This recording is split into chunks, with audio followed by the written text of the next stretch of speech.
what makes Aafia unique among all the people I've represented, and it's now over 100 in this war of terror. She was driving to the airport in Karachi, and she was going up to Islamabad to have meetings about what she did, which was she was an educationalist. She had a PhD in education from Brandeis.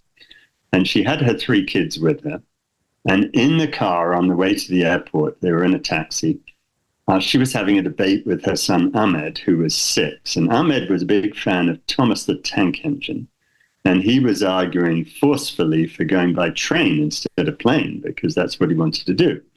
And they were talking about that when suddenly these cars surrounded them, and people, and we know who they are, people from the Pakistan authorities and the CIA, grabbed them out of the car.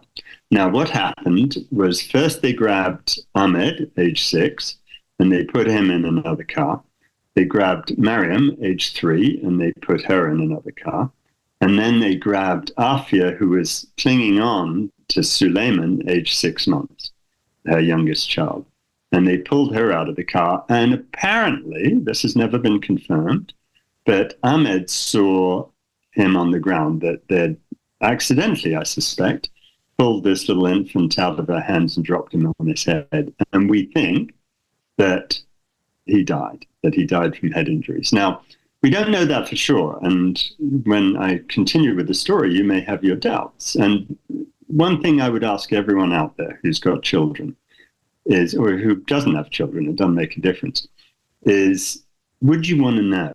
Would you want to know if your youngest child was dead or alive? And, you know, this is the first of Aafia's traumas, unique in all of this whole madness.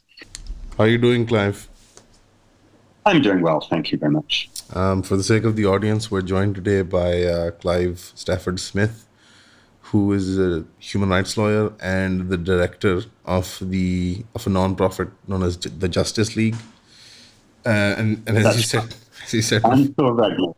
Yeah, you're Thor Ragnarok of the Justice League. The Justice League is a non-profit that it's a civil rights organization that wants to protect. Is it specifically targeted towards inmates or people in the justice system? Really, what it is, I've had various charities I've founded over the years, and now the Justice League is really, as far as I'm concerned, trying to foster the next generation of human rights defenders, because I'm of an age where I think I need to pass it on.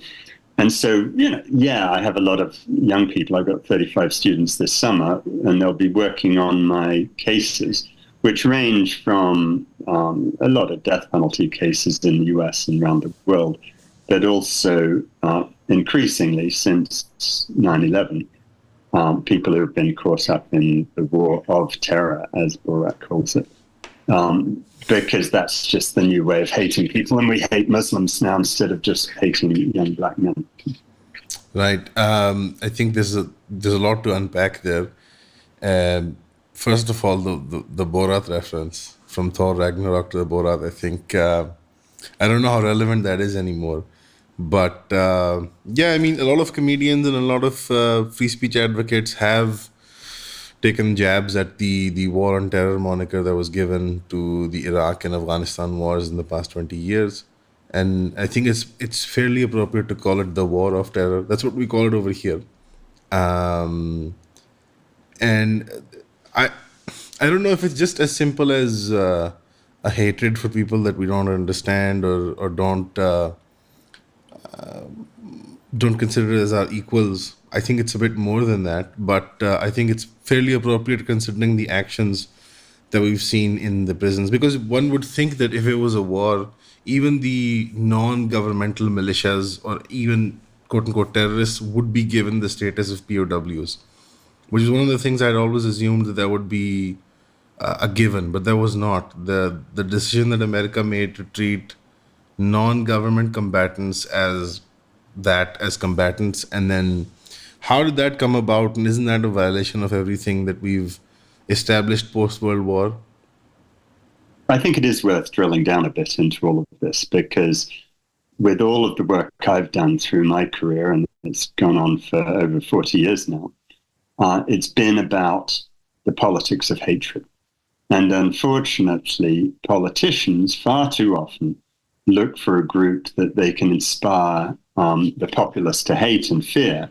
So with death row, for example, in America, we have massive problems of crime, of lack of education, lack of health services, and lack of all these different things because of the extremities of American capitalism. And, this creates problems. I mean, I myself have been held up at gunpoint 7 times in America because of this madness. And you've got 2 choices. You can either do something sensible that's long term, which takes a lot of political and economic investment, or you can just try to inspire people with hatred for a small group and blame it all on them. And what we did with the death penalty was we said a group of primarily or disproportionately young black men were the cause of all of our crime problems, which of course is total nonsense. And that was a way that we diverted real issues. Now, that worked for many elections in the US. But when 9/11 came along, it was madness. It was the greatest senseless crime in American history. But instead of approaching it sensibly as just a mad thing where a bunch of innocent people got killed by some crazy people, instead we wanted to create this new specter of fear that we could hold up as the threat to America. And if you look at what's happened in the US in the last 20 years, there have been 0 attacks by Muslims coming from outside America to attack America. I mean, it just hasn't happened. And yet we've turned this into the greatest threat known to humanity. And we've gone around the world attacking Afghanistan and then Iraq, and creating all sorts of problems that were exacerbated. And I suppose the greatest way of looking at it is this. When the US assassinated Osama bin Laden, he had on his computer a list of the entirety of Al-Qaeda in 2000. And it was a page of 120 people, 20 of whom were dead, 5 of whom were his children. That was the entire threat against the United States and the rest of the world by Al-Qaeda. By vilifying bin Laden and starting the war in Afghanistan and so forth, we have so inspired the world with hatred that we've turned an awful lot of people against us. And we've made the world a much less safe place for everybody. And, this is typical of the politics of hatred. And if we could just get past that to sanity and deal with being human to each other and being relatively pleasant where possible and just applying the rules, that would be a good thing. But we didn't apply the rules, for example, in the one you suggest, POWs and the Geneva Conventions, because the moment the truth comes out, the world sees what total nonsense it is. So with Guantanamo Bay, the greatest example, we said that everyone there was the worst of the worst terrorists in the world. And over the last 22 years that I've been working on Guantanamo, we've proven that of the 780 people there, they've released over 99% of them, or they've cleared them, meaning that we had all the wrong people. And I hate to tell you this, but a big part of that was Pakistan selling people for bounties under the Musharraf regime. And Guantanamo was a big lie. And from the very beginning, when I first went there, our whole philosophy was, if we open it up, they'll close it down, because the world will see that this is nonsense. And the world will see that that this is just a charade to pretend that we're doing something against this bogeyman that we've created. No, I mean... Sorry, that was not a long answer to No, it. not at all. It was perfectly worded. There's no need to apologize. We were fully aware of the Musharraf government's actions and the way they operated. First of all, from the get-go, them supporting the Americans in this absurd war against a neighbor that we have to live with forever. Also, we share a common culture with the Pashtun culture.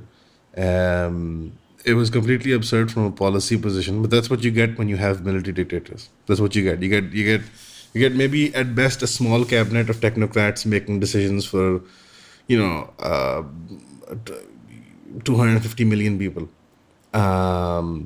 And we lost over 100,000 people in the subsequent blowback from the war on terror in Afghanistan, in our own territory in Pakistan.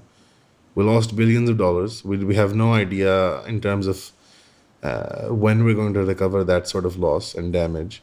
We're in a constant state of polarization, ethnic, cultural, linguistic. We had a lot of religious extremism. We basically brought America's war to our shores. We've ruined our relationship effectively with Iran as well as Afghanistan. But that's what you get. That's what you get for trading with the Americans in terms of in their foreign wars. This idea that these people should have been POWs, that's a separate thing under the Geneva Convention. But the fact that they had to pay a third world dictator to sell them bounties, I think, is a bit of a telltale sign in terms of how accurate they were, in terms of picking these people up. There wasn't some, FISA court or some shadow judge sitting and giving out warrants. These were military contractors and operators just randomly deciding on whether or not the intel being shared to them by the Pakistani intelligence services or the Jordanian intelligence services or any one of these third world dictatorial intelligence services were accurate or not. And that's what you ended up with in Guantanamo. Of course, that's right. I've got to say, when I first went to Guantanamo, we had to sue to get in there. And so I didn't get in there until 2004. And I first went down there. I thought, wow, I'm going to have to do a lot of explaining for these guys because presumably a lot of them were on the battlefield of Afghanistan.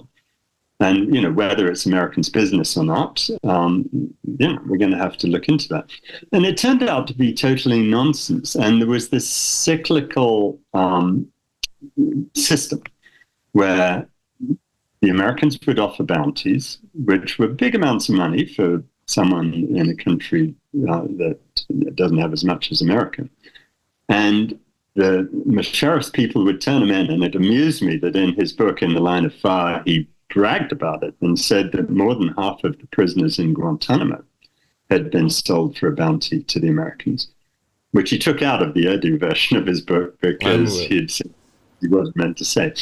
But, then the Americans got these people. And one of the great examples was Mohammed al-Ghorani. He was a kid from Saudi Arabia who came to Pakistan when he was 14 to get an education because a black kid in Saudi Arabia couldn't.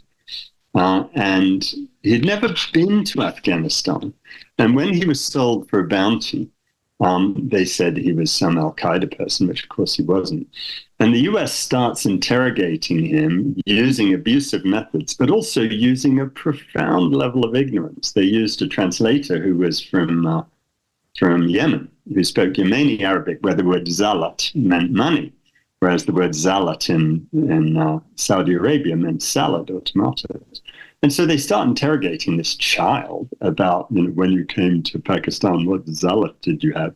And he thought these people were idiots. And he said, I didn't have any zalat, because he thought they were talking about salad.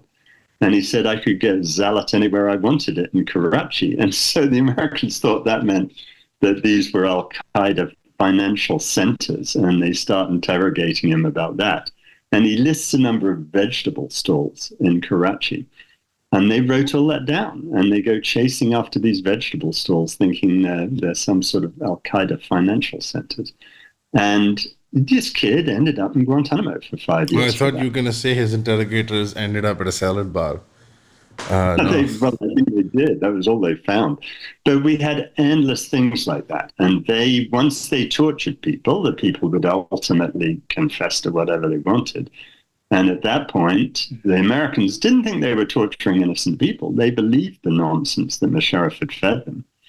And as a result, they held them and abused them for many, many years. And then when we finally got into a real court, it was just embarrassing for the US. Because obviously they didn't have any evidence of anything. But the US tried to stop us getting into a real court. And that was why they denied the Geneva Conventions. And we had to take him to the US Supreme Court 3 times, and even a conservative US Supreme Court. And killed another. you've had a fair bit of success with the inmates in Guantanamo, and we thank you for that. And more power to you and the Justice League. It's an honorable thing. Are there any other active cases other than Aafia that you're currently pursuing that are in Guantanamo? There are 30 people left in Guantanamo. I still represent some there. 17 of the 30 are cleared for release. And the reason they haven't been released was specifically, there was a deal on the table to release 11 of the Yemenis. I represent one of them. But then when the October thing happened in Palestine, the US reneged on that.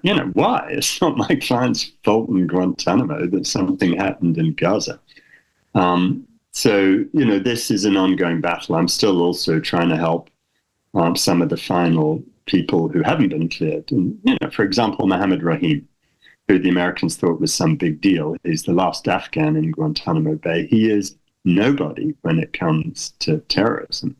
And indeed, I'm afraid that's another one where the Pakistanis are to blame, because it was a relative of his in Lahore who made up all sorts of lies about him. And we got to get these people back. We got to get them out. And if we don't do it between now and January the 21st, when I'm very afraid we'll have Donald Trump as our president again, then it's going to be very difficult to resolve those issues for another 4 years. Was the Trump administration difficult to deal with when it came to, were you working on these cases at that time as well? Oh, yes. I've been working on them continually. And under Trump, only one person got out, and that was Ahmed al-Darbi. He got out by cutting a deal, by lying against Abd al-Nashiri in the USS Cole case. So he cut a deal where he testified falsely about al-Nashiri. He then admitted that to my client, Ahmed Rabani, and he got out. But that was the only person in the whole 4 years that Trump was in office. So Trump just goes on about how he's going to fill it up with bad dudes. I think he's the person who's most likely to get locked up in Guantanamo anytime soon. But I'm afraid we're going to treat him while he's in office. So the Aafia case, now a lot of people will peripherally in Pakistan know about the Aafia case, regardless of whether or not they read the news or not, but they'll have some idea of that there was this woman and that she got abducted by the Americans, and then it becomes all hazy for them. And from time to time, people will get updates on family WhatsApp groups or maybe a headline on the news or something. But I don't think there's been a sort of all-encompassing, facts of the case from the first day that it was reported from her disappearance to where do we stand now in 2024. So Clive has been gracious enough, and that he's agreed to go through the facts of the case from the beginning, and I will not interrupt you. No, you're welcome to interrupt. If I think from the perspective of the audience, if there's a question worth asking, I might interject. But can you start from the perspective of Aafia, because you and her sister are and then Mr. Mushtaq, the ex-senator, I think you've met him as well, perhaps. You guys have had the closest sort of access to her in the last however many years. So if you can narrate it in terms of what she experienced, I think that would be best, because that's not a perspective that you get in the news media these days. Well, let me lay a bit of groundwork, because the key to understand here is that the US, the CIA, Central Intelligence Agencies, lied about this all along. And that's one principle that's incredibly important. And they didn't just lie to you in Pakistan, they lied to their own senators. But a second factor that's really important, which is classic of all of these things, is I've been to Afghanistan 3 times in the last 6 months to investigate about what really happened, because that's where most of this happened. And for 20 years, no one had been to investigate the truth about Aafia. And this is always the case, that if you're poor or if you're stuck in prison in the middle of nowhere in Guantanamo or in Texas, you've got to have someone who does the investigation, and she hasn't. So let's start at the very beginning. First, the US government takes the position that she never was abducted. Well, of course, that's mad. We know that's mad. On March the 30th, 2003, what makes Aafia unique among all the people I've represented, and it's now over 100 in this war of terror, she was driving to the airport in Karachi, and she was going up to Islamabad to have meetings about what she did, which was she was an educationalist. She had a PhD in education from Brandeis. And she had her 3 kids with her.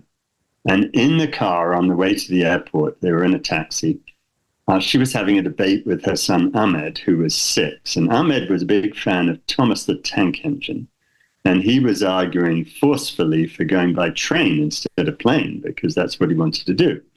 And they were talking about that when suddenly these cars surrounded them, and people, and we know who they are, people from the Pakistan authorities and the CIA, grabbed them out of the car. Now, what happened was first they grabbed Ahmed, age 6, and they put him in another car. They grabbed Mariam, age 3, and they put her in another car. And then they grabbed Aafia, who was clinging on to Suleiman, age 6 months, her youngest child. And they pulled her out of the car. And apparently, this has never been confirmed, but Ahmed saw him on the ground, that they'd accidentally, I suspect, pulled this little infant out of her hands and dropped him on his head. And we think that he died from head injuries. Now, we don't know that for sure. And when I continue with the story, you may have your doubts. And one thing I would ask everyone out there who's got children is, or who doesn't have children, it doesn't make a difference, is would you want to know? Would you want to know if your youngest child was dead or alive? And, you know, this is the first of Aafia's traumas, unique in all of this whole madness.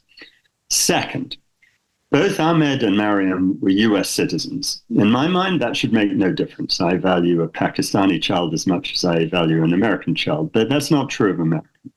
So these are kids with US passports. We, the Americans, took them 1,000 kilometers, it is, from Karachi to Kabul. And first we forcibly adopted the Mariam, age 3, into a white Christian family from America of Josh and Natasha. We know their names. On the principle, which I think is utterly nutty, that you're better off being an American Christian than a Pakistani Muslim. And so she was renamed Fatima, and she stayed with that family for 7 years. And she only got out of it, I'll tell you how it happened, in 2009, thanks to the incredible work of her amazing aunt, Fauzia, Aafia's elder sister. And Fauzia is one of my great heroes. I think she's shown incredible dedication, and we'll talk more about Fauzia. So then, you know, however nutty it is to think that being a Christian, you know, but you can understand their mad mentality, right? They honestly think that that child is only going to heaven if she's Christian. What happened to Ahmed is just unfathomable. I just cannot understand, even in the nutty world of the US war on terror, what they did to him. He was 6 years old. He was an American citizen. We took him to Kabul. We put him in prison, and we said, henceforth your name is Ihsan Ali, and if you ever say that you're Ahmed, son of Aafia Siddiqui, we'll kill you. And he was in prison for the next 5 years, and it was drummed into him that he should never say he was Ahmed. And he certainly took that on board, and, you know, I'll come back to that story in a few minutes.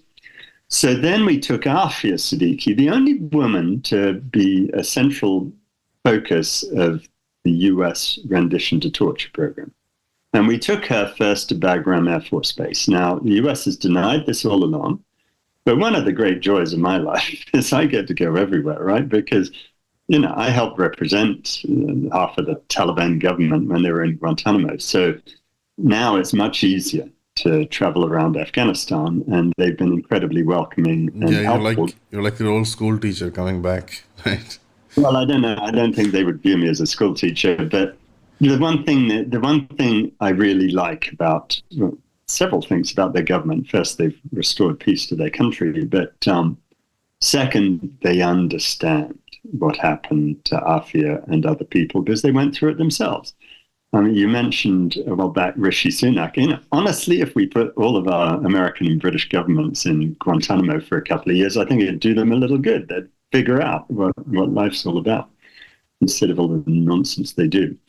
Anyway, so Aafia was taken to Bagram. The Taliban were kind enough to let me go there with some of the people I've located with their help who saw Aafia in Bagram. And we have a number of eyewitnesses, about 8 so far, but we'll have more in due course, who saw her there. And I went to Bagram on my most recent trip and filmed the isolation cells where she was held.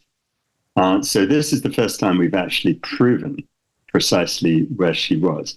She describes what happened in those cells, and it's pretty shocking, but it's, sadly it's standard for what the US did, which is she describes being strapped to a chair and looking through a one-way glass while the US was purporting to torture 2 children who she thought were her own children, thought were her daughter Mariam and her son Ahmed.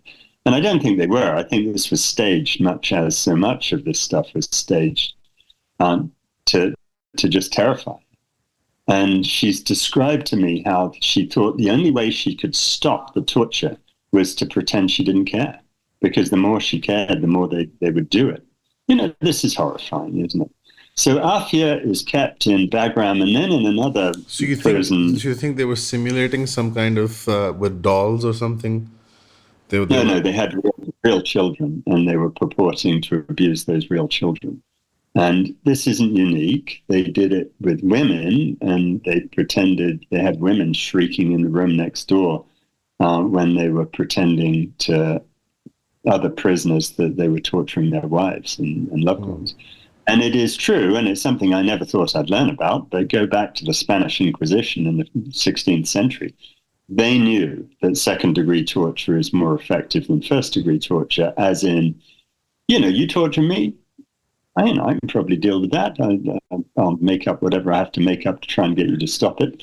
But if you pretend to do it to one of my family, or if you do it to one of my family, then that has a much bigger impact, right? Because I can deal with what you're doing to me, but I can't deal with what you're doing to someone I love. And that's what the US was doing a lot of the time. And it's disgusting that in the 21st century, we're talking about this, particularly, we expect that of tin pot dictators, but for the US to say that they're the masters of human rights and then do it is just a nightmare. And it's something that, I view it as my job to put an end to that sort of nonsense. So Aafia went through all of this. We can at some point talk about why they thought she was a terrorist, because this has been really interesting to unpick. But they thought she was involved in some weapons of mass destruction nonsense, as they did with so many other prisoners. And so they'd abused her into writing up stuff about nuclear bombs and things, which I've now seen. And look, I was a physicist when I was young. And I saw the light and became a human rights lawyer. But it is quite fun to go back and look at that material and see what total nonsense it is. So she was tortured into writing out some how to build a nuclear bomb nonsense. But in the end, the Americans figured out that she was nobody and decided they were going to get rid of her, as they have with over 98% of the prisoners they've held. So here's where the Pakistanis come back in. Unfortunately, this was 2008 now. She had been locked up for 5 years. Her daughter was with this American family for 5 years. Her son, Ahmed, was in prison for 5 years. The US decided that they had it wrong. So they're going to get rid of her. Now, the US didn't care, right? They could care less. They don't care about just another person that they wrongfully detained. The people who really cared at that point were the Pakistanis, because Musharraf was still in power. And his people had been behind all of this nonsense. And so this is where they came up with a conspiracy. And I don't believe in most conspiracy theories. I think most conspiracy theories are just silly. This one, unfortunately, is true, and we got pictures. And I know who was involved in it. And the Pakistani authorities need to know I know who's involved in it. I haven't named them publicly yet because they need to cooperate with me to get Aafia justice. Anyway, what happened? I would say that as often as possible. And I'm not here to ruin people's lives. I'm not here for revenge. I'm here for justice. So this is what happened. So the Americans want to get rid of... Clive has just claimed that he is aware of the conspiracy that he's about to share with us, who the instigators or the planners were, and that they should try their best to cooperate with you guys in helping getting Aafia back. Otherwise, it's very likely that they will get exposed, and that wouldn't be for the best.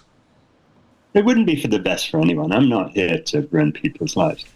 But the bottom line is they must not ruin Aafia, her life, and the life of her family. Any further.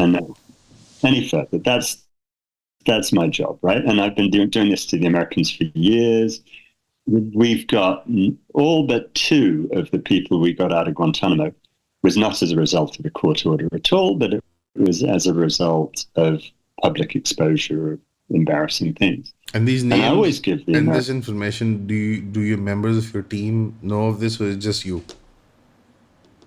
Oh, look, don't worry. No one can off me. If they want to stop it, I've got it all documented. All right. I got pictures. And I just want to clarify that Clive is not suicidal.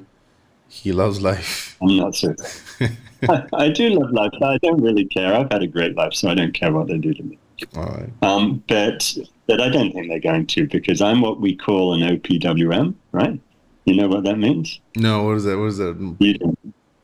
The reason you don't know what it means is I made it up. The OPWM is an old privileged white male. And so, people are welcome to come after me if they want, but it's not going to do them much good. Right. Anyway, going back to our conspiracy, this is so typical of the ISI. It's not typical of the Americans. The Americans just wouldn't get this complicated. So what happened was Aafia is released from her detention that's controlled by the Americans. And she's told that if she goes to a place called Ghazni in Afghanistan, about 150k southwest of Kabul, she can have her daughter back. And then she can buzz off back to Pakistan, and as long as she keeps quiet about everything, life will progress happily. That was all nonsense. She's put on a bus with a boy called Ihsan Ali. And Ihsan Ali is her son Ahmed, and for 5 years he's been abused. And he doesn't even tell his mom that it's Ahmed because he's so terrified. And she doesn't recognize him. This continues. She's not sure it's him. She's been told it's him, but she hadn't seen him for 5 years. He was 6 last time she saw him. And these 5 years have been in Bagram. Bagram and another women's prison outside in Kabul. So women's place where the women were tortured, and she's described to me how they were right there too. I mean, this poor woman has been through so much. So she's put on this bus with Ihsan Ali, and also with a Pakistani agent. When I told the Taliban that he was a spy, they laughed because apparently spy in Pashto means a dog. But I didn't know that. Yeah, spy. Oh, there we go. Well, there you've corroborated it. So anyway, this Pakistani guy, I've got a picture of him. You're welcome to publish it if you want, because I want to track this guy down. Sure. As a bag. You can share it with me afterwards. We'll put it up here. Okay, I'll do that. So there's a bag that he's carrying that has a bunch of seemingly incriminating stuff against Aafia. Aafia has been told to go to this mosque called the Khalid bin Walid Mosque in Ghazni, which I've, of course, been to several times and got witnesses from it. And at the Khalid bin Walid Mosque, if she sits there, they're going to supposedly deliver her daughter to her. But all of that's nonsense. This is a conspiracy to murder her. And the way it goes is this, that her son, Ahmed, has got a coat on. It's July the 17th, middle of summer, but he's got a coat on with 4 big pockets, and those pockets have big bits of fruit in it. that is obviously designed to make this child look like a suicide bomber. Aafia's got a full chador on, so you can't see what she's got underneath, and she's meant to be a suicide bomber too. They've already called in, before the bus leaves, they've called in a suicide bomber warning, saying there's going to be a suicide bomber outside this mosque, to the Afghan National Police in Ghazni. So all of this is set up to get her killed. And, there was a whole bunch of other suicide attacks on mosques around this time. And they were going to do what they always did, which is come to the scene, ring it at 100 feet distance, start yelling at her. They were speaking Farsi. She doesn't understand Farsi. And they would have ended up shooting her and the boy. And then they would have planted this evidence on her to show that she was some evil terrorist. And the story that would have come back to Pakistan would have been evil Al-Qaeda woman. It turns out to be a suicide bomber and was even having her child killed. That was the story that Pakistan was meant to hear about Aafia Siddiqui, that was going to prove that all along she'd been a bad person. So, as usual, these things go awry. And the reason this plan went awry was because of a man I tracked down in Ghazni, whose name is Mohammed Ajmal Mohammadi, who was a tailor, whose tailor shop was right across the street from the Khalid bin Walid Mosque.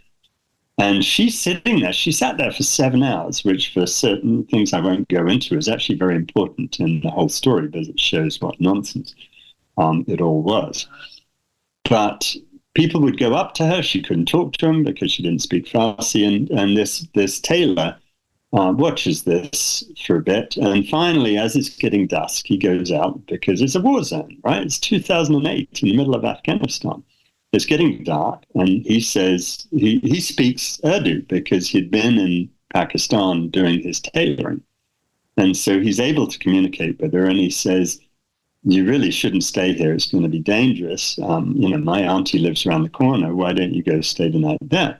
And they're having this conversation, and she's saying, no, I've got to wait here. Someone's going to be delivered to me. And they're in the middle of that conversation when 50 ANP people show up with their AK-47s, and they're going to shoot her. Now, the only reason she doesn't get killed is because Mohammadi, who is one of my great heroes in this whole thing, stands between her and the guns and says, "You're mad." Yeah. And so he says, she's not a suicide bomber. Neither's this kid. Stop it. And anyway, it's very aggressive. One of them rushes up and rips her chador off, which, really pisses Mohammadi off because he thinks that's just disgusting. And anyway, he stops them from killing her. So then the Afghan National Police take her in, and they take her to the headquarters. And they discover she really is no threat. She tells them she's Aafia Siddiqui, contrary to what the Americans later say. She tells them the story, and the only allegation they have against her is that she doesn't have a visa to be in Afghanistan. And so they're holding her there, and they're going to send her, they say, back to Pakistan. But then the Americans learn that she's been detained in Ghazni. Now, one of the fabulous ironies of this is the FBI, the Federal Bureau of Investigation, didn't know that Aafia had been in CIA secret detention for the last 5 years. The FBI thinks she's been wandering around as a member of Al-Qaeda, the gray woman of whatever. And so they think they're about to make a great arrest. So they come rushing into Ghazni to interrogate her.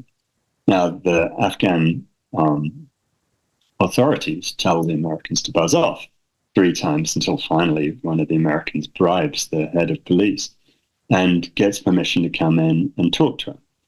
And she, in the meantime, is just on this bed in this room behind a curtain. And she wants to get out of here and go back to Pakistan. And the Americans come in the room, and she peeks from behind the curtain to see what's going on, and she hears the voices. And one of the Americans says, "Oh my God, she's on the loose," and shoots her, pulls a gun and shoots her twice in the stomach. Well, then they figure out, oh my goodness, this is an unarmed woman. We're in trouble. So there'd been a series of prosecutions against Americans for illicit use of force in Afghanistan. So that's when they make up this story, and it's a fabulously bad story. That one of them put his M4 machine gun on the ground. But did she overpower them once she'd been shot in the stomach twice, or after? Or before? No. That never happened. That was all. Obviously, I mean, she's a very. If you even look at her, she's like, I don't know, like 50 kilos, 60 kilos. Yeah, she's a tiny woman. She's a tiny, unarmed woman in the face of 8 heavily armed Americans with a whole bunch of other people. And, this story just is total nonsense. They say this chief warrant officer puts his M4. Just a little caveat. The common thread, just like how history in Palestine started on the 7th of October, the history of Aafia Siddiqui tends to start right here. Yeah. The 5 years prior to this are not commonly discussed. They're not commonly discussed. You're totally right. And the reason for that so-called trial later in New York is because the defense didn't know anything about her 5 years. And actually, I don't think they even believed it, because everyone was lying about it then. And no one went to Afghanistan, as I have, to find the facts out. And you've corroborated, you've met Mohammadi the tailor, you've met people who saw her at the masjid. You've met people who saw her in Bagram Air Base and in the other jail around Kabul. What was it called again? Yeah, all the different places. I've got witnesses, and I haven't just met them. I've taken witness statements from them and recorded them, because this is really important. And you hope to present this in an American court? Yeah, I'm writing it up. I'm currently at 32,000 words. It's a book. But, every single thing the Americans said was wrong. Everything. They barely got a single fact right. And I don't blame the people who did it, frankly, because this was all the CIA getting everything wrong as usual. It takes quite a lot of work to unpick what the CIA does, because they're all, they feel like they have a constitutional right to lie to everyone. Anyway, to go back to Ghazni, according to the US now, the soldiers get together and say, oh, damn, we're in trouble now. So they make up this story. And whenever people make up stories, it's inevitable that they're all full of holes. So the first thing is they say this warrant officer put his M4 machine gun on the ground. That would never, ever happen. Then they say Aafia Siddiqui, little, spindly little woman, reaches down, grabs the machine gun, flips off the safety catch. Can I just ask you, where is the safety catch on an M4 machine gun? I skipped that part in jihad training school. But you really shouldn't. I'm shocked at you. I think it's disgusting. You'll never make a good jihadi. No, I won't. I suspect, if I had to take an educated guess, I suspect it would be somewhere within thumb's reach of the receiver. I don't know. You'd like to think so, but you don't know whether it's left-handed or right-handed. No, I have no idea.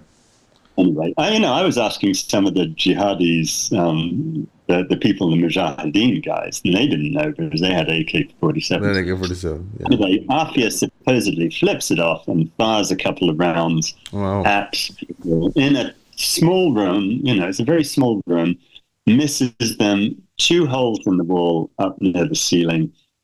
Those are meant to be the bullet holes she fired.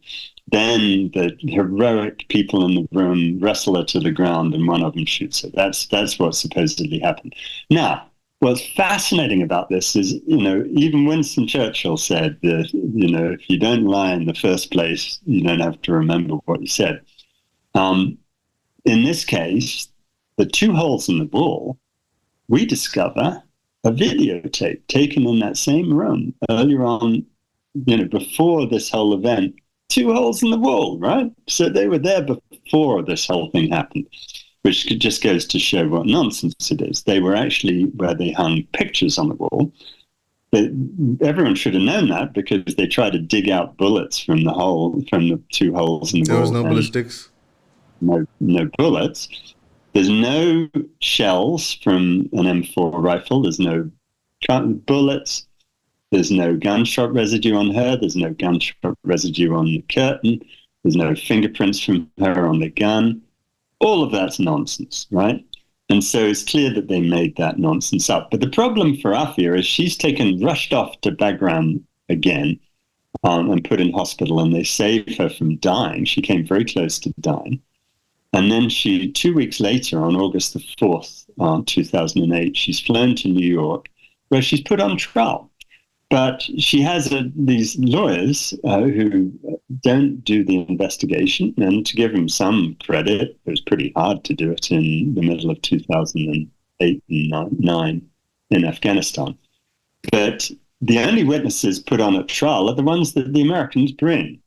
And so they're just the ones who tell the story the US want to hear. And she's convicted of attempted murder of 2 federal officials, which is extraordinary in the sense you're talking about POWs before. She's in a war zone. Last I heard, the point of wars was for you to shoot at someone else. And so quite why she wouldn't have the right to do that is hard to fathom. But she didn't do it anyhow. But they put her on trial. She's convicted, and she's given 86 years in prison. Now, the various people in Guantanamo who remain there include folk like Khalid Sheikh Mohammed, who, according to the US, was behind 9/11, who's responsible for 3,000 murders. He's potentially going to get a plea agreement sometime soon where he will spend less time in prison than Aafia Siddiqui. This is just horrifying. And then the prison she's in, but let's just hold up for a second, because the little boy is in the room next door. The Afghans take him off and put him back in prison. The Americans act like that they heroically rescued this American boy. It's not true. He's put back in an Afghan prison. Now, in the meantime, it's got into the Pakistan media that Aafia Siddiqui has been detained in Ghazni. And Fawzia sees the pictures and sees the boy and recognizes him as Ahmed. So for the first time in 5 years, she's got reason to search in Afghanistan. Now, in the meantime, she's been stirring up all sorts of support for her sister and her niece and nephew. And indeed, that's part of the reason that the Musharraf people want to get rid of Aafia. But now she's looking, so she gets the Red Cross to go search the prisons, and they find the boy. And the Red Cross take in pictures of Aafia and Fawzia to show to this boy who they think is Ahmed. He denies being Ahmed. He says he's Ihsan Ali. He's been told that he'd be killed if he doesn't. So he continues to deny that he's Ahmed. He denies knowing who Aafia and Fawzia are. And all of this is documented, and I've got the documentation. But then, just as they're leaving, he says in a plaintive little voice, "Can I keep the pictures?" And so they give him the pictures. But at this point, Fawzia is convinced this kid probably is Ahmed. So though she is unstoppable, she insists on getting a call with him. And so they go back and have another visit with him where Fawzia gets a call. Now, for all of his life, Ahmed had called Fawzia Adda, which means nothing, but it's just a sort of lovable little name. And Fawzia has quite a unique, slightly high-pitched voice. And when she comes on the phone, even though he's been told to deny he's Ahmed, she says a word, and he says, Adda. And to Fawzia, that's better than DNA, right? This has to be Ahmed.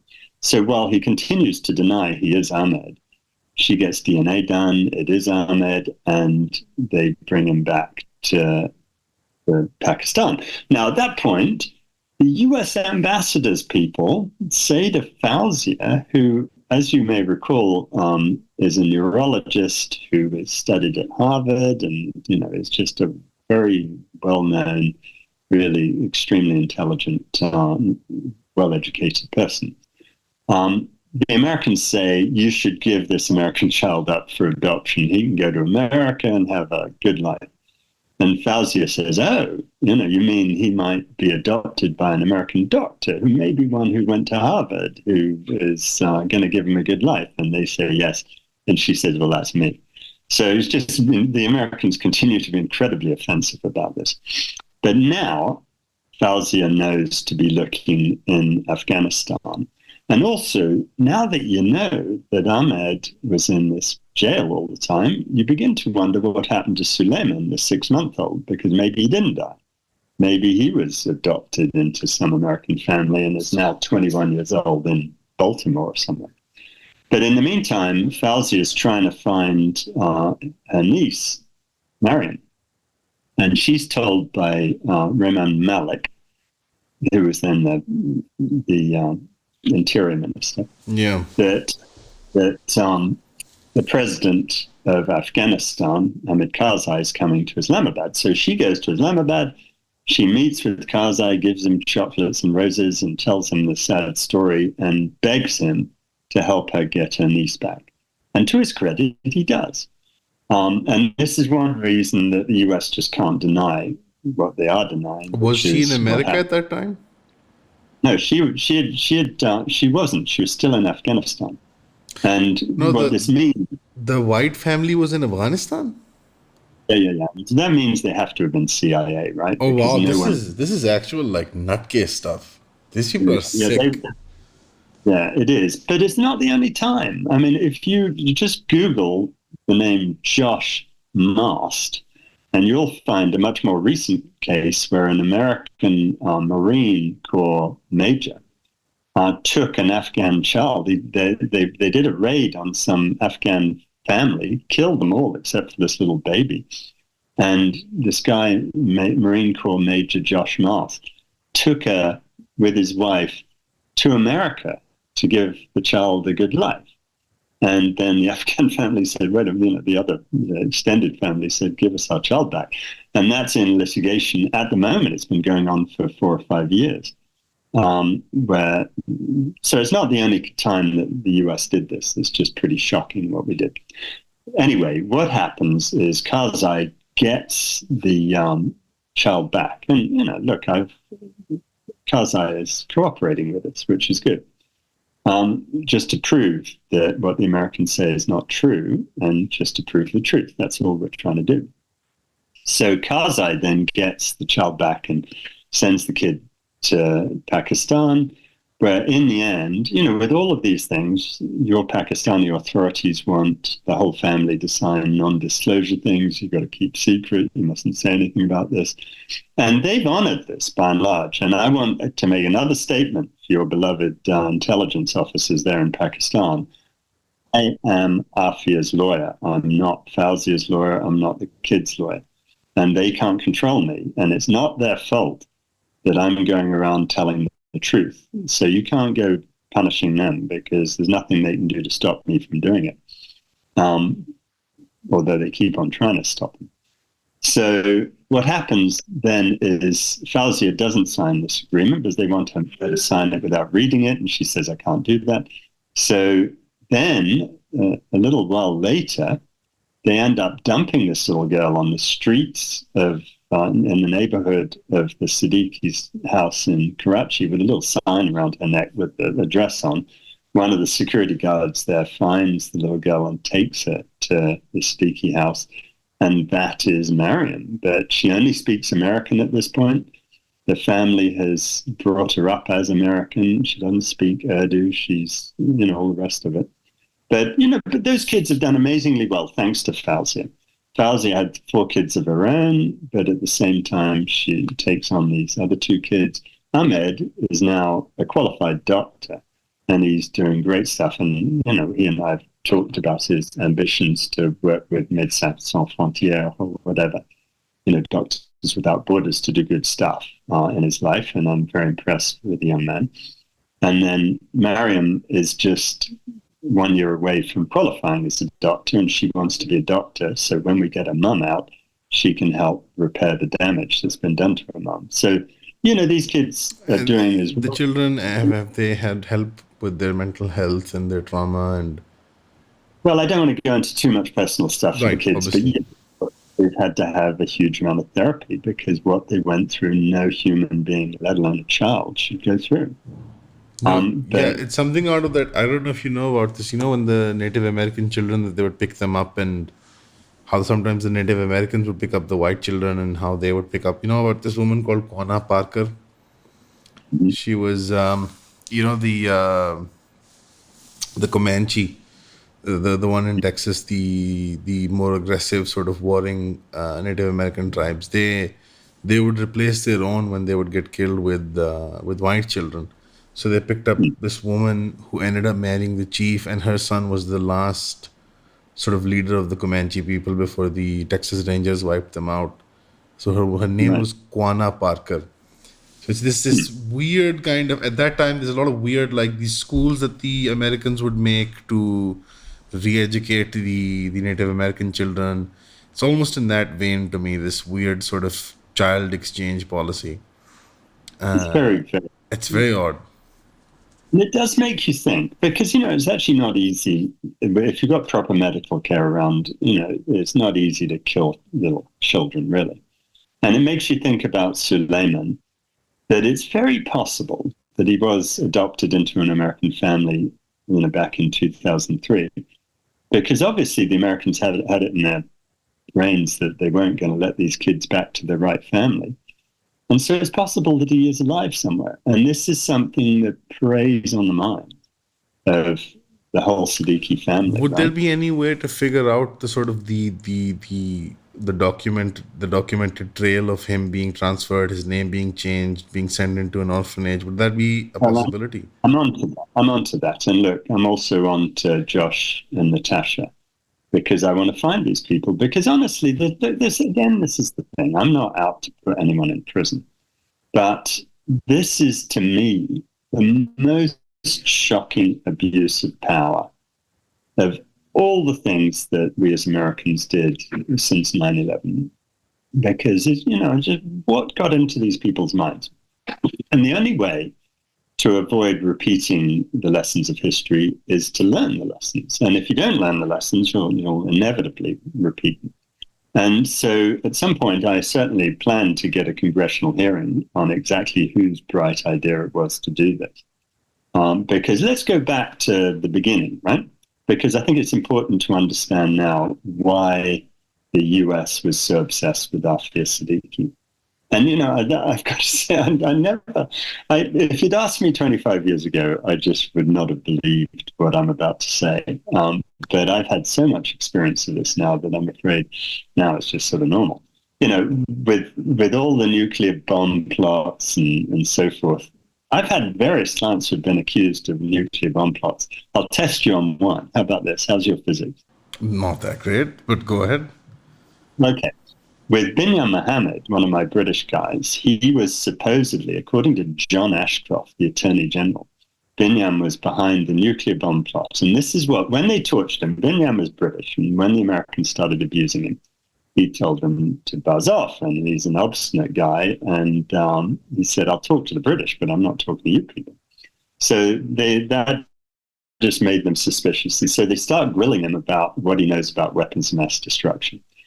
And he says, honestly, nothing. But then they torture him. So he says, I tell you what, I once saw this article about how to build a nuclear bomb. And this is what you do. You get your uranium, right? You've got some uranium lying around, I'm sure, somewhere because of your jihadi school. Do you think car batteries have some? No, there's no uranium in a car battery. I hate to break the news to you, but if you're going to... I think you are not attending any of your classes at jihadi school. I genuinely hope it's jihadi. Anyway, you get your uranium from wherever you get it. And then you've got to divide up your weapons-grade uranium from your other uranium, uranium-235, uranium-239.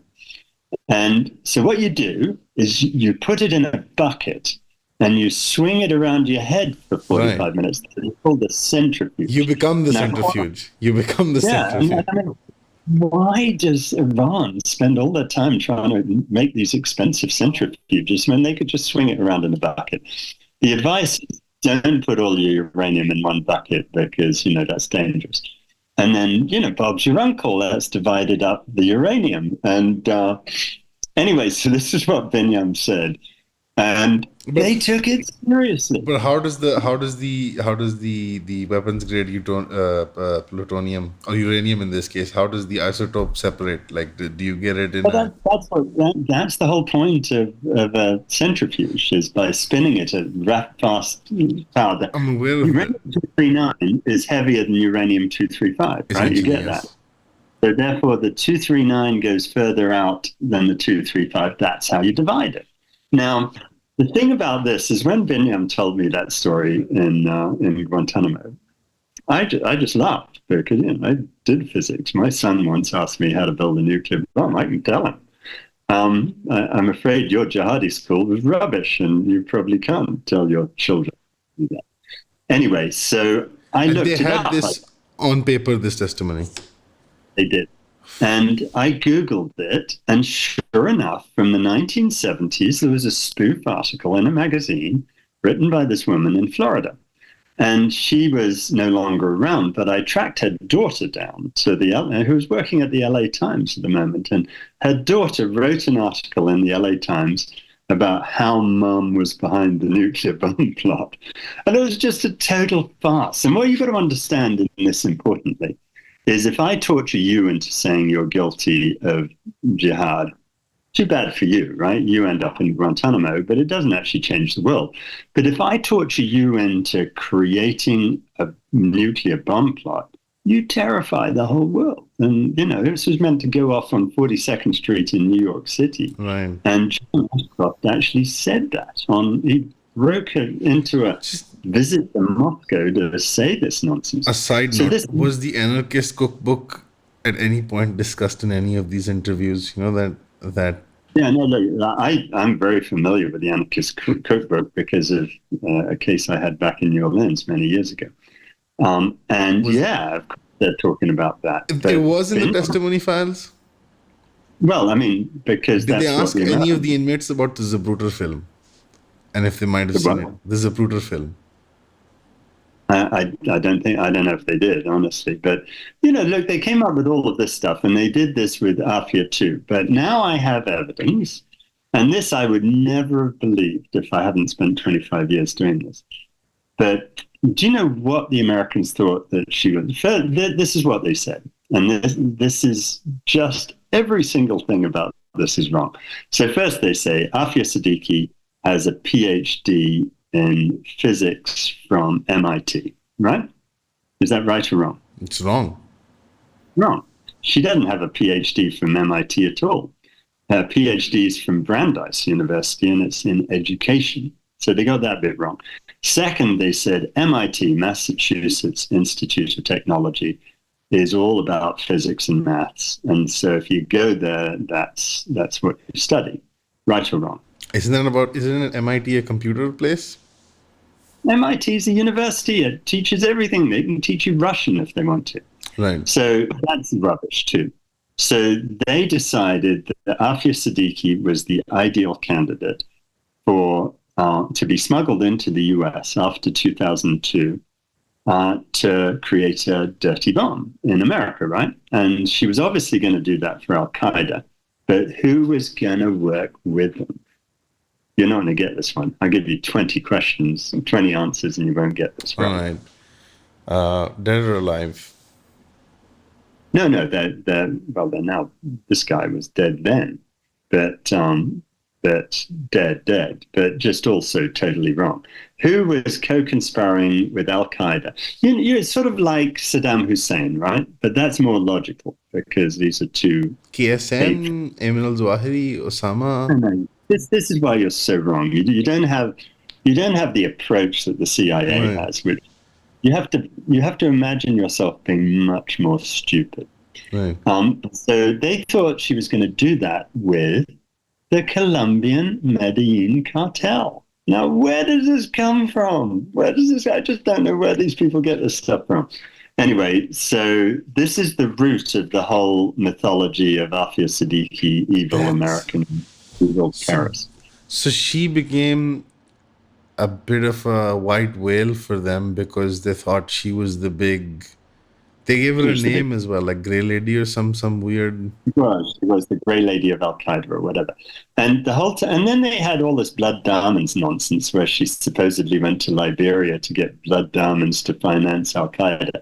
And, that's another great one. What I'm really pleased about with that is the FBI got in trouble for not knowing about this terrible plot that bizarrely came from the UN blood diamonds people. And so the FBI put a whole group of people on it to work out how they missed this important thing and discovered it was all total nonsense. And that's the one that the FBI themselves disproved. But then they have all this other stuff. And once John Ronson wrote this great book about confirmation bias. Once you think something's true, you start seeing it everywhere. So they started interrogating all these people about Aafia Siddiqui. And she's never been to Africa, right? Never been there. Never. Well, she was when she was a child. She was in Gambia, but when her father was working there. But she'd never been to Liberia. And at that time, they could have proven, if they'd just done the work, that she was in America. So she wasn't in Liberia. So July the 16th, 2001, it wasn't that hard for them to figure it out, right? They had the date that they said this. So then they get these other things. And one of the interesting aspects, what I didn't understand when I first did these cases, is it was the bounties that got everyone going. But there was another thing with Aafia, which was actually unique. And I've talked to various people about this. When they were being interrogated under torture, they were shown pictures of people, and they were meant to tell stories about these folks. Now, by and large, they didn't know any of them. But when you're being tortured, you get desperate to tell them something. One of the guys initially told me, and he was ashamed about this, and I'm not going to say who it was because I don't want to embarrass him, but he told me that when I was being tortured, they showed me all these pictures, and I knew I had to tell them something about someone. So I chose to say something about the woman. I didn't know who she was, but they said she was Aafia Siddiqui, so I said, oh, yeah, she did this, that, and the other. And I lied about it because I thought, surely no one will believe that. And so this is, again, how the whole story about Aafia gets compounded. And then there's a third factor. And the third factor is hell hath no fury as a man scorned. Her husband, Amjad Khan, they have a bitter divorce. And actually, he's in trouble because the FBI had raided their apartment in Boston in 2002 because he had ordered all sorts of weird stuff on the internet, including night vision goggles, bulletproof vests and stuff. Honestly, I don't know how he didn't get arrested at the time. And then $70,000 appeared in his bank account from Saudi Arabia. Right, so he might have been the guy. Well, he was certainly on the radar, and this is one reason. His name never came up in the torture telephone game? No, and this is interesting. And the reason it didn't was, and this is shocking, and I'd love to talk to old Amjad sometime. I think he's in Saudi now. But what's really extraordinary about him is when his children are kidnapped in 2003, he does nothing to get them back. He takes no steps to try and rescue them, unlike Fawzia. But then, sort of even odder, he's immediately married this other woman, had another daughter, called her Mariam. Instead of trying to get his daughter Mariam back from her kidnappers, he just gets another one. I mean, it's just weird. This guy sounds like a spook, by the way. Well, I don't know about a spook, but he was a spouse abuser and he abused Aafia, and there's all sorts of proof of that. And that's just very sad. And he's had a very, as far as so there's this segment of pro-Musharraf era reporting that still happens. Very unfortunate, even some of the younger journalists nowadays, they try to spin this narrative that Aafia was some kind of international grey lady terrorist, super spy, working with the Medellin cartel and the African Liberian, blood diamond trade. This guy's over here as well, unfortunately, in the Urdu-speaking media. And all of them have to quote that guy. They all have to rely on the expert testimony of her ex-husband who doesn't care about 3 children, one of whom might be dead or have been smuggled away to America. Weird guy.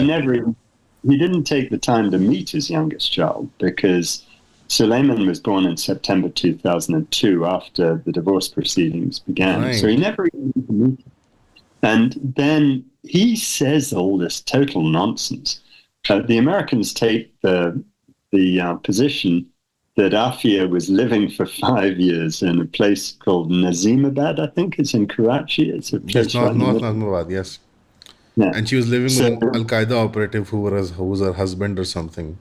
Ammar al-Baluchi, that's fabulous. Of course, I know Ammar in Guantanamo, and that's physically impossible because, they say there's other madness. It's just incredible how silly Did it you is. ask They him say, about? Did you ask him about Aafia? yeah, of course I did. What did he Now, say? none of what the US says is true, but the US says that Aafia went to Ghazni in July 2008 searching for her husband, Amar al-Baluchi.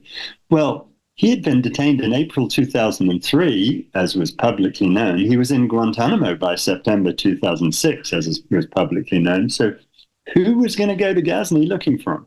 But in the meantime, Amjad is saying that he sees Aafia driving around Karachi in 2004. Well, if you're the father of these children, you don't think you maybe ought to chase up and, find out where your kids are? All of that's just nonsense. And the reason he said that stuff was he was actually on the most wanted list briefly in 2003. And he met with the Americans and with the Pakistan intelligence, and he told them all this nonsense and tried to put it on his soon-to-be ex-wife. So, that's part of the problem. And, we understand that. We all know about bitter divorces, but it's just another pretty shocking thing, really. No, this Amjad fellow, I'm not fully aware of his story and his side of the of the story, but from what I've gleaned is he's a very unsavory sort of character, and he definitely took some sort of deal from the Pakistani intelligence services. Well, that may well be true. I would love to, put him on record. All the things he says, I'd love to have him under oath repeat.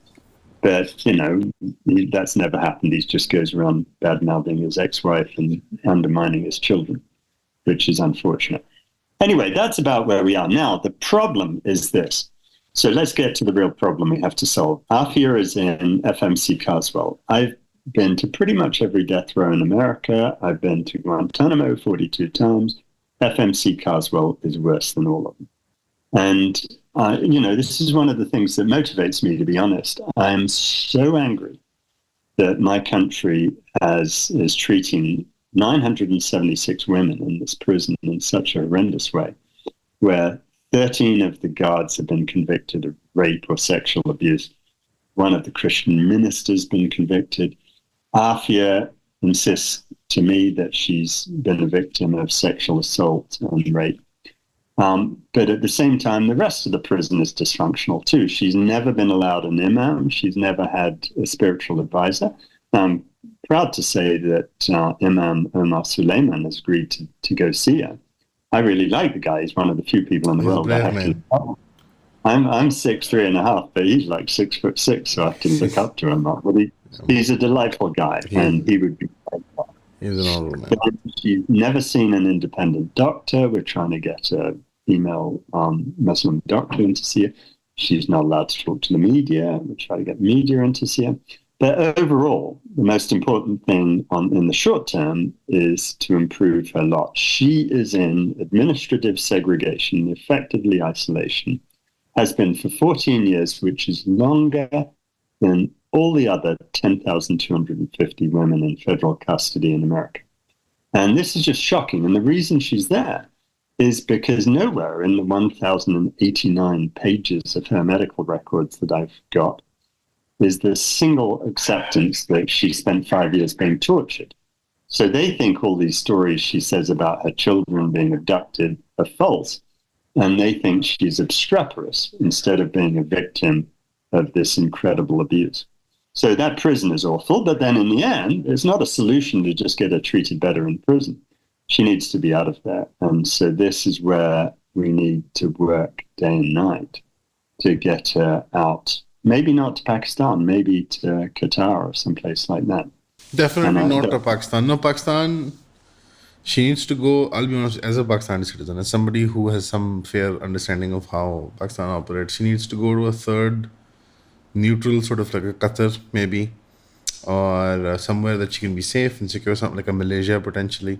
But a Qatar would be definitely ideal. That would be great. And Fawzia and I met with the Qatari authorities who really, look, I love those people. They're trying to reconcile the whole world at the moment. And you know what Aafia needs? She's not going to come out and hold lots of press conferences. She is traumatized. And she needs to be in a setting where she's with loved ones, getting the treatment she needs, and not being abused. And one of the lessons we learned from Guantanamo is even if the Americans tried to give her therapy, which they don't, you can't get therapy from the people who tortured you. And so we got to have her in a setting. So Qatar would be ideal. We can figure out a way to have her in a hospital setting there for as long as she needs, with her family and with everyone they're able to see her. And she's no threat to anyone unless they leave her in prison, in which case she's a big threat to everyone, because we're going to carry on exposing people until we get her out. Right. We'll get to her current condition and the case that she's battling right now. But there seems to be an idea that one of the main hurdles in her release are the Pakistani authorities. How true is it? Is it just simply that she's been buried under sort of bureaucratic red tape, and it's out of sight, out of mind kind of situation, or is there an active pursuit of trying to suppress her case because all the embarrassing laundry would come out? I'm afraid being subverted by certain people in the Pakistani deep state. Now, here I wouldn't blame any of the politicians. I think pretty much every politician in Pakistan's on side because they know which sides their bread's buttered. There's no votes in opposing a release, but there are lots of votes in helping it. But everywhere we press, and I just want to meet with the people who have problems releasing them. But from what I find out from the people I talk to in the military or the ISI, is the moment you mention Aafia's name, everyone tells you to back off. Yeah, there's two cases that are the big boogeyman cases, which is Aafia's case and the Lal Masjid case, the Red Mosque case in Islamabad. Both of these were Musharraf-era policies. I don't know if you know about the latter. But if you mention these cases in any high-level conversation with anyone in the military or the ISI or anyone in any sort of civil intelligence either, they have a panic attack because they know... There are two others you're not mentioning. One is Shakil Afridi. Shakil Afridi I didn't mention this because it's not in the zeitgeist as much in terms of the common public's perceptions, but these two at least are popular. And the third one is Imran Khan, of course. They're not real happy about you talking about that either, frankly. The one with Imran Khan, at least it gets more airtime, and I suspect that that's not something they'll be able to brush over so easily. With the Shakil Afridis or the people in the Lal Masjid or with Aafia Siddiqui, these are regular people. These aren't powerful, politically connected people. I mean, with Imran Khan, I think he has a political party. He has his lot cut out. He can take care of himself. But with Aafia, scored a century without a bat, as they say. Yeah. He scored a century without having a cricket bat, as they say. He got 100 seats in Parliament without having his emblem. He did, essentially. Yeah. But look, going back, you're right that people don't want us talking about this, but they need to get with the program. Because, frankly, Aafia is a far greater threat to them in prison than she would be out of prison. And that's what they need to understand. And I just want to talk to them. I'm not here to do anything other than try and get people to see the facts of life. And this has been true with every case in Guantanamo, that the more people resist, the worse off it gets for them. Because it just forces us to expose more and more stuff. I don't want to. If I didn't have to do another hour's work on Aafia's case in my life, I'd be very happy. But we're never going to give up. So the longer it goes on, the worse it gets for everybody. Because your goal is to get Aafia out and to get her the help she needs. But the more the case is dragged on, the more that the Pakistani state does not cooperate. In fact, actively sabotages the case, the more of the case details will come out. That's as simple as that.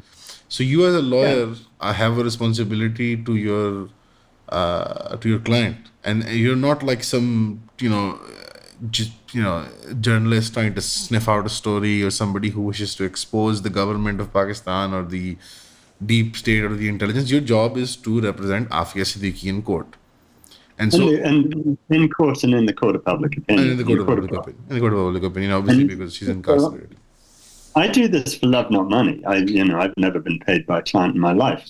And so, I just carry on doing it until it gets resolved. That's just the way the world goes. So, if it takes a year, it takes a year. If it takes 10 years, it takes 10 years. I don't care.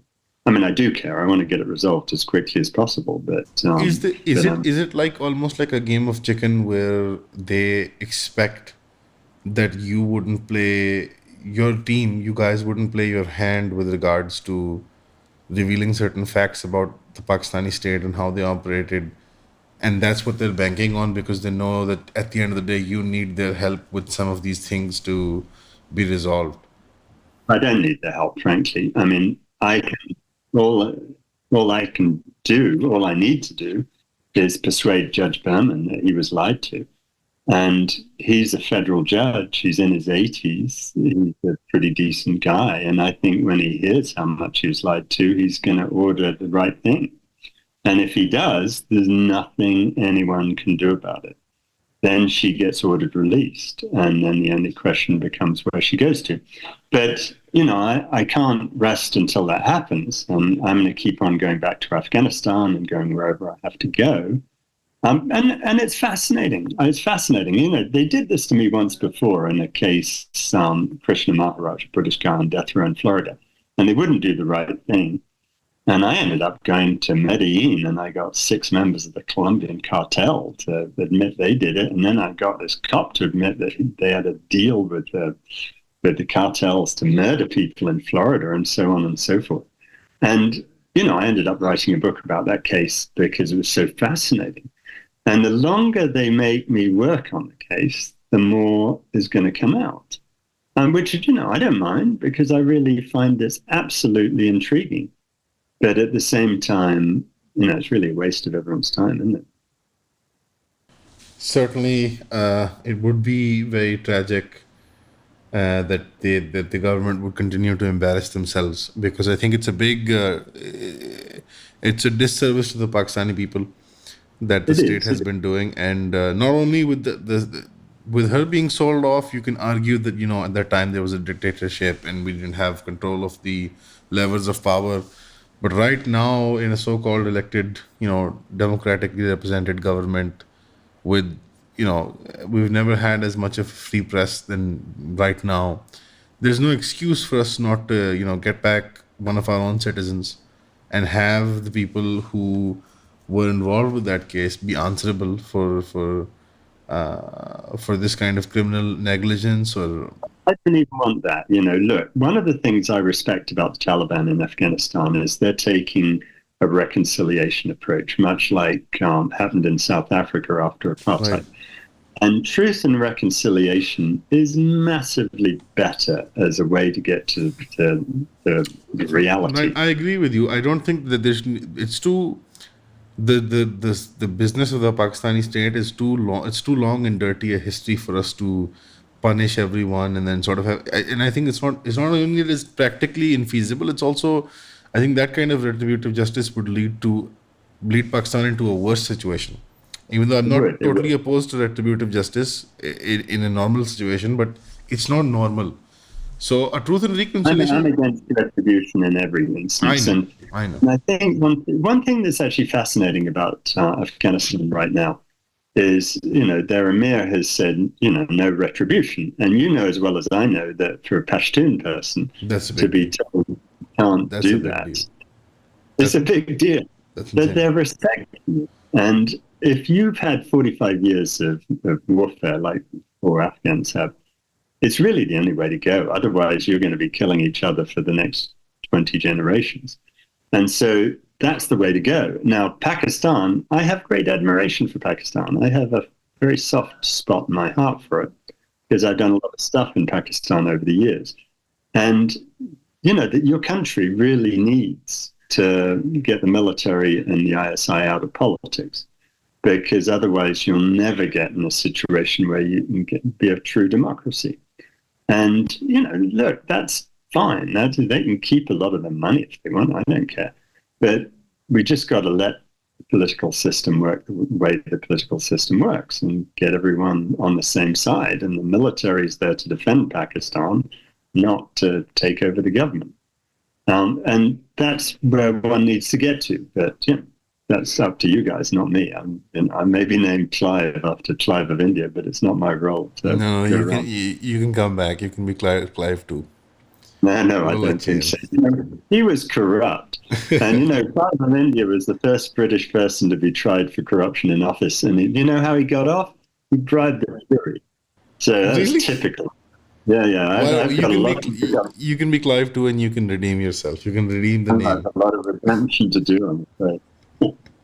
No, I mean, in all of this, I think the silver lining is that there's people like you out there, there's people that work with you out there, and it's a very touching sort of.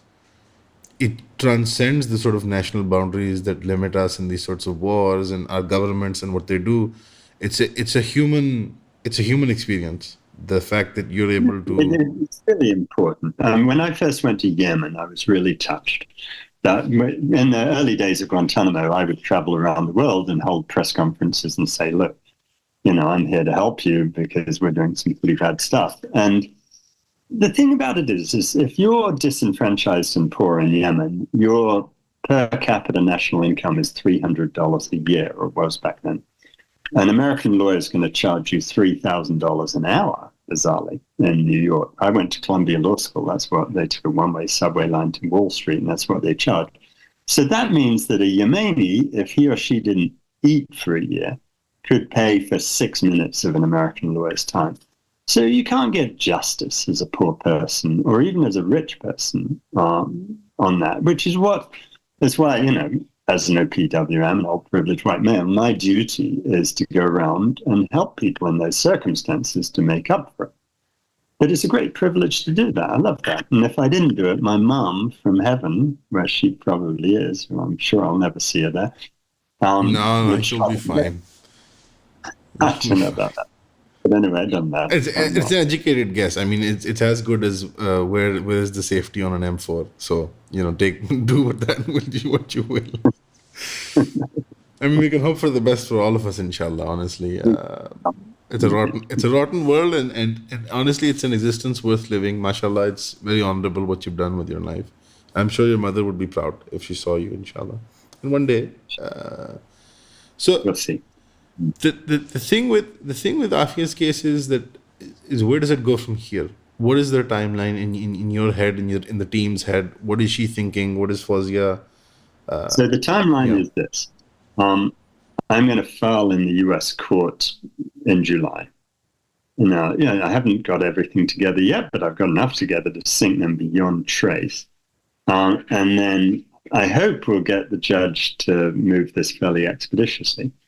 In the meantime, I'm approaching the White House for some form of commutation or some deal. If they want, I've talked to various politicians about the swap, doctor for doctor, Dr. Shakil Afridi for Dr. Aafia Siddiqui. That would be an elegant solution for everyone, because the Americans want Afridi and, we want to get Aafia justice. But we got to play every different course. Have any of the politicians been amicable to the idea? Have they been? Look, I mean, you take Representative Sherman. He's obsessed with getting Shakil Afridi back, and would certainly strongly promote the swap. I've talked to a number of other politicians. I don't really want to be public with their names, but about getting through to the White House. Because look, there's a moment between November the 6th and January the 21st where you can get things done in America. And on November the 5th, the election happens. I suspect Trump will be elected. Same. I won't be voting for him myself, but I suspect that's what will happen. So then Biden has 10 weeks. Are you going to vote for the Green Party? No, I'll vote for Biden. Right. I mean, Biden's done some good things and some really stupid things, but of the two octogenarians, he's much the best. So, I think he'll lose, but then he'll have 10 weeks from November the 6th until the new president's sworn in on January the 21st. And in those 10 weeks, he can do justice because he's got nothing to lose. So at that point, I hope the government will act. Now, we'll see. If that doesn't work, Trump's always a possibility because you never know when he'll wake up in the middle of the night and do something mad. So, we'll keep on going. And then in the meantime, if Judge Berman does the right stuff, then he just orders her release, either through compassionate release or through reducing her sentence or throwing out her conviction based on the new evidence.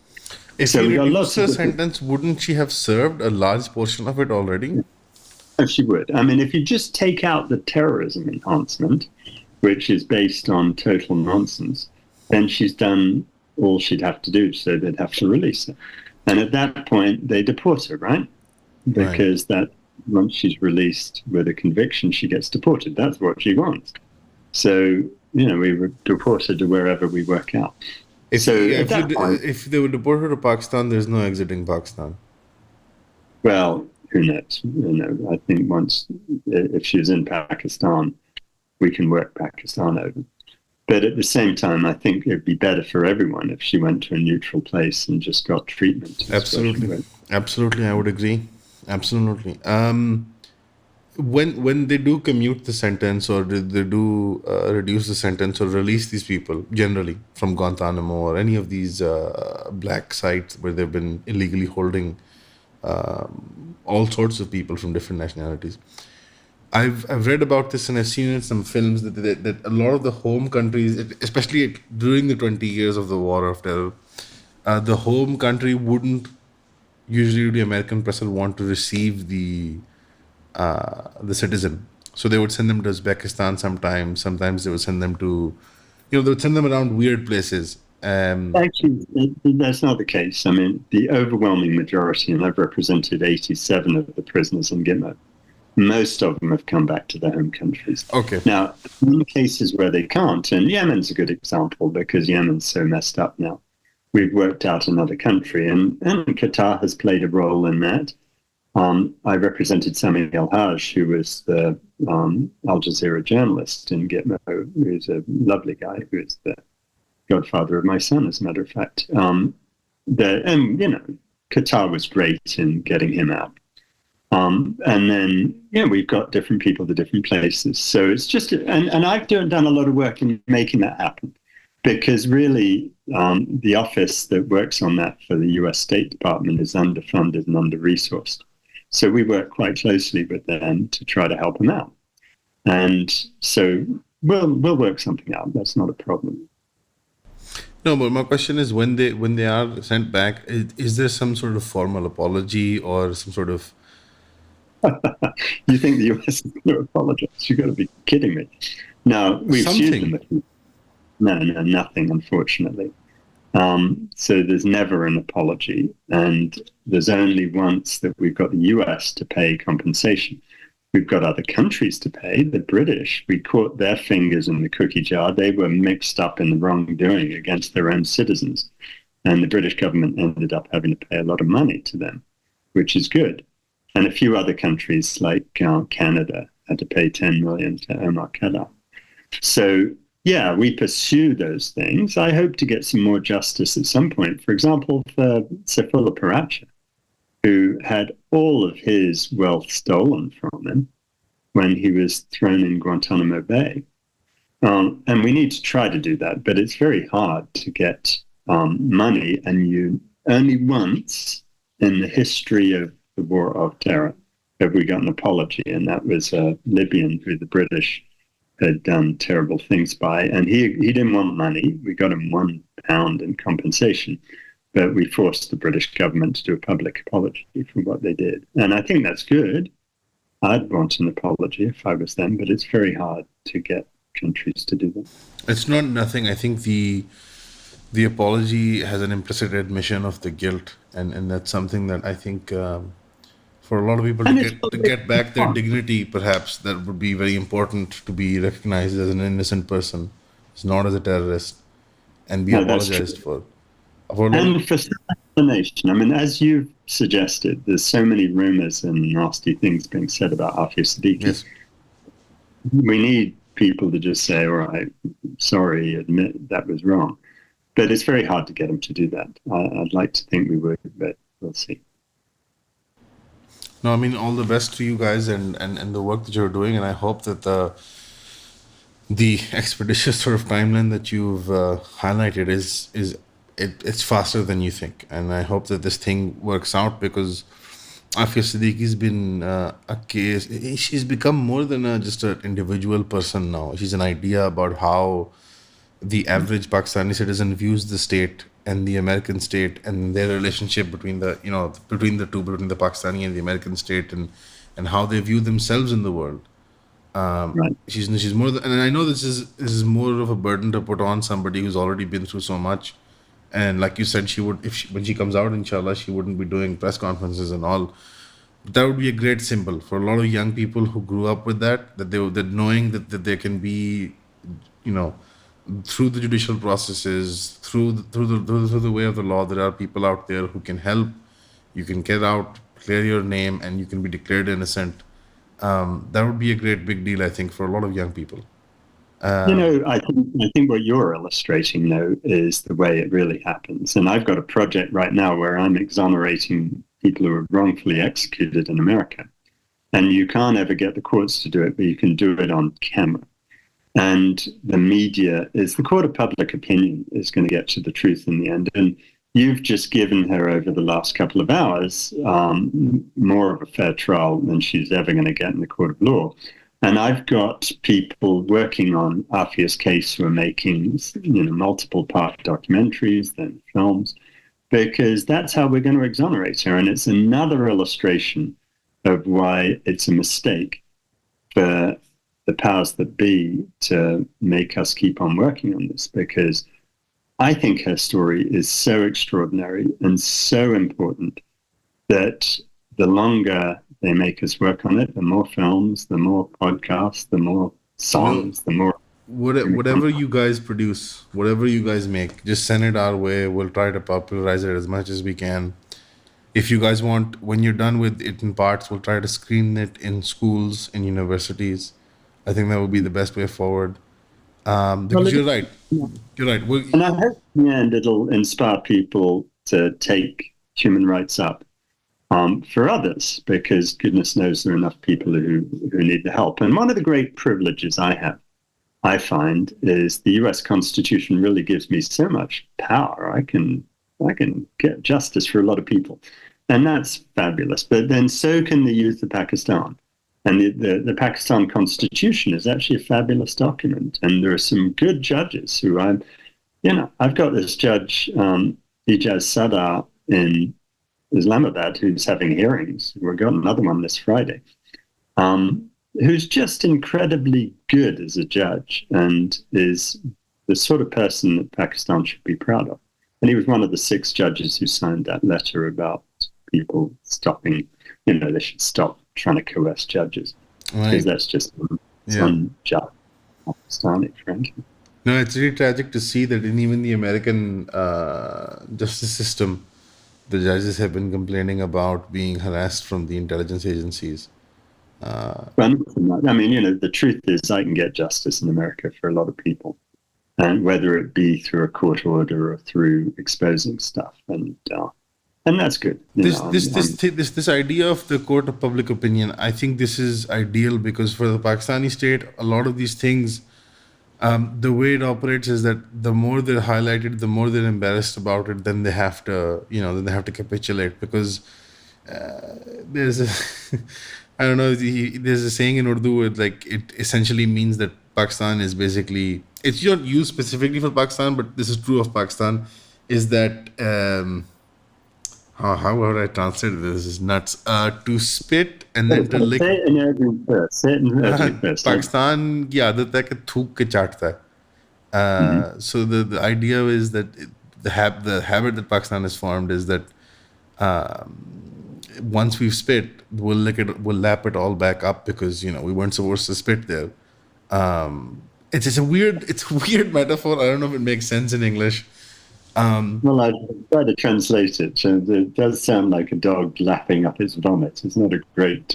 It's not the idea. The idea is that maybe you shouldn't choose to spit when you have to lap it up again. That's the idea. Okay, good. Yes, I shall tell my dog not to. Sorry, yeah. So the audio guy has says to lick up one's own spit. He did a Google Translate. All right. Okay. If that's a close enough English equivalent, I don't know. But it essentially is this sort of this stubbornness to change, and it doesn't happen until there is public pressure to do so. Well, long may we teach the authorities not to spit as much in public. It's not a nice. All right. Thank you very much. Thank you for your time, Clive, and I hope that we can follow up on this discussion, inshallah, when more of the case details come out. We chose not to discuss the sort of gory details of the kinds of physical and sexual abuse, because I think it's to no end can we unpack what those things are. I think it was more important what you did. Thank you very much for your time. Is there anything that the people can do right now to support Aafia's case? Yes. So look, and you're welcome to put out my email address if you like, which is clivestaffordsmith2020@gmail.com. And because people can contact me, and there are several things we can do. The first and foremost and simplest is you can write to Aafia to express in as much detail as you like. It has to be in English, I'm afraid, because the Americans won't accept anything else. Something to encourage her, because then I cut and paste those into letters that I send her every 2 weeks just to encourage her. Okay. And it has been for her that she actually reads them out to people in prison to show she hasn't been forgotten. And that's really powerful.